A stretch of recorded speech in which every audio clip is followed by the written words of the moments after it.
So one of the problems that Hanwha Life has had is every single second until they won the final, I didn't think they were going to win the final of Yamato, because I kept thinking, if anything, it's the other way around. They're barely getting through these series, and they're getting through series where sometimes it's almost like they expose one of their own members each series in Fearless, and you're like, bro, what?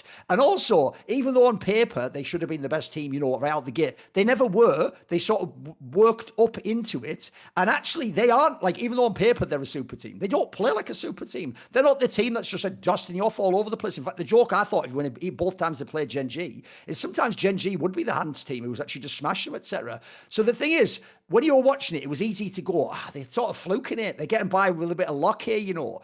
Now that they've done it this many times, you can't fluke it this many times, mate. Like, when they've done it this many times, they're actually just clutch. I actually wrote a piece on my Substack about Zika. If people don't know, he's won his last 9 game 5s. Now, look, what's funny is the final wasn't that crazy a game 5. He kind of got carried in that one. In all the other ones, though, he is sick. And the reason why I surmise is, it's not even that he's the best mid laner. He clearly isn't, bro. But I'll tell you what, he is so fucking decisive when other people get scared that it's crazy, mate. When other people are sort of, ooh, do I go? This guy just sends it. He just fucking, right, go button, boom. He's in. He just fucking goes for it. And I'll tell you what, when you do that, it's like in the UFC, if you're someone who just throws like wild haymakers, you could get knocked the fuck out. But you might even just knock out the best fighter, mate. You might just land one on the button. Good night. This guy fucking, in that way, bear in mind, this is his 3rd championship. Bro, every single championship, in theory, you might have argued he was an underdog. T1, he was never supposed to win that one.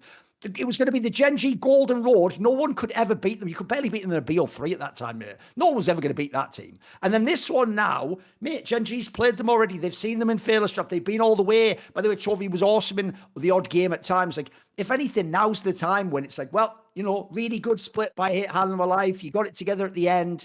Congrats on 2nd place. Come back in the normal meta. Let's see if you can beat Gen G. No, they actually were the better team.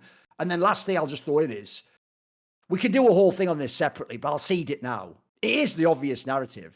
Oh, baby, does that off-season look fucking chef's kiss now.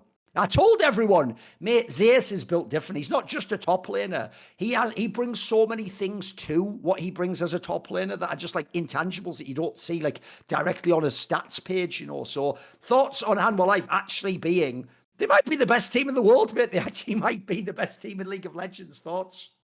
I agree. I think it's with how shook the LPL is and how in the air everything is just Hanwha Life checked all the marks. I think what's so insane is like usually when it comes to like super roster, this is a fucking super